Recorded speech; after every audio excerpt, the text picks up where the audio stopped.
Hello दर्शकों, कैसे हो। मैं अब लाइव आ चुका हूँ। हेलो दर्शकों, कैसे हो।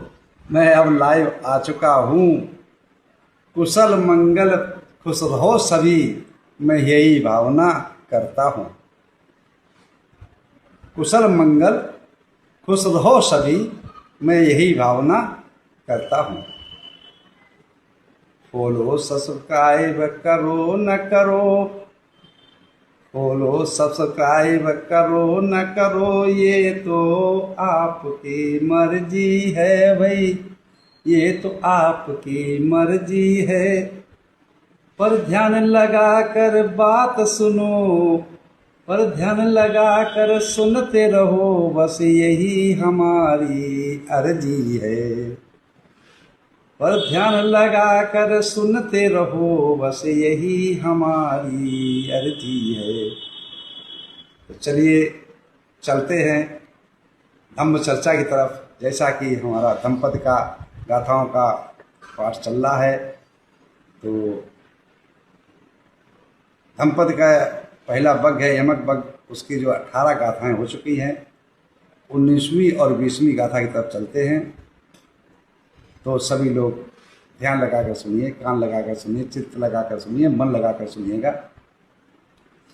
जैसा कि आप लोगों ने सुना है, एवं मे सुतं एकं समयं भगवा सावथियं विहरति जेतवने अनाथ पिंडिकस्य आरामे। ऐसा मैंने सुना है, एक समय तथागत सम्यक संबुद्ध श्रावस्ती के जेतवनाराम जेतवन विहार में जो अनाथ पिंडक द्वारा बनवाए हुए उसमें विहर रहे थे, वर्षावास व्यतीत कर रहे थे। उस समय की ये घटना है कि भगवान बुद्ध के प्रवचन सुनने के लिए, उपदेश सुनने के लिए, उनकी धम्म की बात को सुनने के लिए नाना प्रकार के लोग आते थे। और जो प्रभावित हो जाता था, जिसको मुक्ति चाहिए होती थी, जिसको शांति चाहिए होती थी, जिसको कल्याण चाहिए होता था, जिसको निर्वाण प्राप्त करना था, तो वो भिक्षु बन जाता था। तो भिक्षु में हिसाब होता है कि पहले श्रामण बनाया जाता है, उसके बाद में उपसंपदा होती है, जब से हो जाता है। श्रामण से पहले उसको तो बुद्ध विहार रहना पड़ता है, अनाकारक बनकर फिर श्रामण बनाया जाता है। तो सेवा सरुका करनी पड़ती है, उसके बाद श्रावण बनता है। श्रावण बनने के बाद फिर भी सीखता रहता है, फिर उसके बाद जब परपक्व हो जाता है, धम्पति का कंठस्थ कर लेता है, विनय को कंडक्ट कर लेता है, नियमों को कंडक्ट कर लेता है, भिक्षु नियमों को, उसके बाद उसकी उपसंपदा होती है। जब परपक्व हो जाता है तो फिर वो भिक्षु बनता है। तो चलिए, नाना प्रकार के भिक्षु उसमें सम्मिलित थे। भिक्षुओं की परंपरा होती है, चाहे किसी संप्रदाय से आया हो, चाहे किसी वर्ग से आया हो, उसमें कभी भेदभाव नहीं होता, सबके समानता थी। सब एकजुट होकर के एक साथ बैठ करके और एक साथ ही धर्म रास्ते पर चलते थे, एक साथ ही धर्म उपदेश करते थे, एक दाई धर्म को सीखते थे। कोई तो ध्यान भावना करता था, कोई भगवान बुद्ध के जो प्रवचन होते थे उनको कंठस्थ करता था। तो बहुत से ऐसे भिक्षु थे जो भगवान बुद्ध की बात को कंठस्थ करके और उनको बड़ा पंडिताई झाड़ते थे कि मैं बहुत बड़ा विद्वान हूँ, मैंने याद कर रखा है, मैंने कंठस्थ कर रखा है। तो जो ध्यानी लोग थे, विपස්සनाचारी थे, जो समाधिस्थ थे, उन लोगों को वो पछाड़ देते थे कि उससे वार्तालाप में कि मैं बहुत बड़ा विद्वान हूँ, भगवान बुद्ध ने फलानी जगह ऐसा कहा। लेकिन और कुछ ऐसे मंदबुद्धि थे जिनको याददाश्त नहीं रहती थी, लेकिन वो ध्यान भावना पर पक्के थे, समाधिष्ट होकर के जो मूल मार्ग था भगवान बुद्ध का, उस पर चलते थे।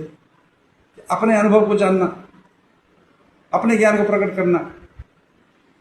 तो ऐसे बहुत से लोग थे कि जो ऐसे बहुत से भिक्षु थे जो ध्यानी पुरुष थे, कम बुद्धि वाले थे, उनको पराजित करने की कोशिश करते थे और अपना बड़ा श्रेष्ठ बनते थे कि मैं बहुत बड़ा विद्वान हूँ, मुझे बहुत कंठस्थ है, मुझे बहुत याद है। तो चाहे कितना भी बड़ा बड़ी बड़ी पुस्तकों को पढ़ ले, चाहे बड़ा बड़ा किसी भी कहानी को कंठस्थ कर ले, प्रवचन कंठस्थ कर ले, लेकिन तथागत समय बुद्ध का एक नियम था कि जैसी करनी और वैसी कथनी होनी चाहिए। मनसा वाचा कर्मणा, मन से, वचन से और वाणी से, मन से, वाणी से और काया से एक ही समान सुनना चाहिए। जो हम कहते हैं, जो हम मन में सोचते हैं, वैसा ही हमें करना चाहिए। अच्छाइयों की तरफ, शुभ कार्यों की तरफ, पुण्य कार्यों की तरफ, ध्यान भावना की तरफ, निर्माण की तरफ। तो अगर कोई व्यक्ति बहुत कंठस्थ कर लिया, बहुत याद कर लिया, वो पंडिताई झाड़ता है, उससे कुछ नहीं होता जब स्वयं उस पर चलता नहीं है। वो चाहे चार आर सत्व का मार्ग बताता हो, चाहे आर अष्टांगिक मार्ग बताता हो, चाहे प्रति समुत्पाद ज्ञान देता हो, चाहे 31 लोग भगवान ज्ञान देता हो, चाहे कितने भी उसने पूरा त्रिपुट याद कर रखा हो, लेकिन उसके अनुसार चलता ना हो, उनके अनुसार चलता ना हो, तो वो बेकार है, वो उचित नहीं है। जब इस बात को तथागत समय बुद्ध ने देखा कि बहुत से भिक्खु ऐसे हैं कि जो भिक्खु साधना ध्यान में रत रहते हैं, अपने आनापानी सत को चाहते हैं, अपने को निरीक्षण करते हैं, यही पश्य को मतलब इसको परखो जानो, क्षण क्षण परिवर्तनशील है संसार। इसी प्रकार से हमारी बॉडी क्षण क्षण परिवर्तनशील होती है, परिवर्तित होती है, अनित्य है, अनिच्छावत संखारा, सभी संस्कार अनित्य हैं, कोई टिकाऊ नहीं, सबका परिवर्तन होता रहता है।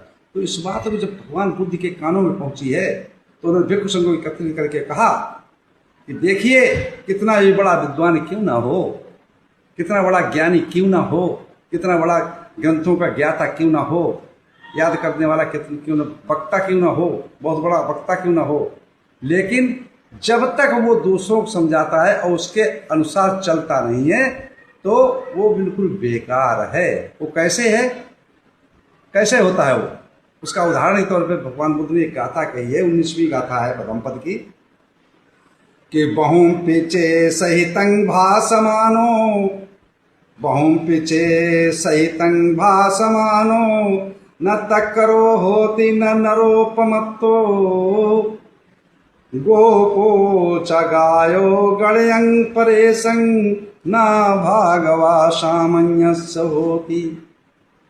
कि जिस प्रकार ग्वाला दूसरे को गाय को चराने वाला होता है, वो गायों की गिनती करता है लेकिन स्वयं का मालिक नहीं होता है, तो उसी प्रकार से जो बड़ा विद्वान बनता है, कंठस्थ कर लेता है, याद कर लेता है और दूसरों को सुनाता है लेकिन खुद उस पर चलता नहीं है, दूसरों को सील को उपदेश देता है लेकिन खुद सीलों का पालन नहीं करता है, तो वो उसके पल्ले कुछ पड़ने वाला नहीं है, उसको मुक्ति मिलने वाली नहीं है, उसको कल्याण होने वाला नहीं है, उसको निर्वाण प्राप्त नहीं कर सकता।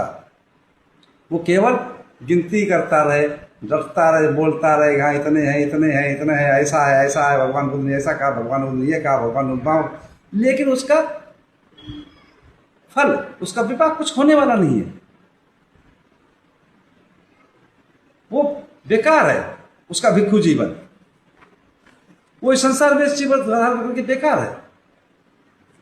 और तथागत दूसरी गाथा 20वीं कही है कि अयम पिचे सहितं भासमानो, धम्मा सहोति अनुधम्मचारी, रागंच दोषंच पहाय मोहं, संपप्य जानो सुविमुक्ति चित्तो, अनुपादियानो इदवाहुरंगवा, सा भागवा सामंजस्य होति। चाहे थोड़ा सा ज्ञान है, थोड़ा सा उसने कंठस्थ कर लिया है, जैसे तथागत शंभु ने एक गाथा कही है कि सभ्य पापस्य अकरणं कुशलस्य उपसंपदा सचित्त परियोदपनं एतं बुद्धान शासनं है। सभी पाप कर्मों को ना करना, कुशल कर्मों को करना, उनको बढ़ाने की कोशिश करना और चित्त को परिशुद्ध बनाए रखना, मन को शुद्धता बनाए रखना, परिशुद्ध बनाए रखना, यही बौद्धों की शिक्षा है।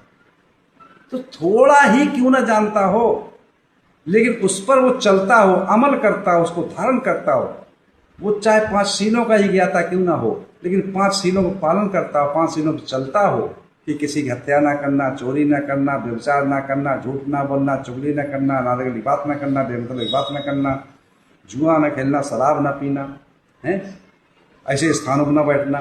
इतनी बातों को ही जानता हो, इनका अमल करता हो, कथनी और करनी में फर्क ना हो, तो वो सर्वश्रेष्ठ है, वो सबसे बड़ा विद्वान है, वो सबसे बड़ा ज्ञानी है, वो मोक्ष के नज़दीक है, वो निर्वाण के प्राप्त करने के नज़दीक है।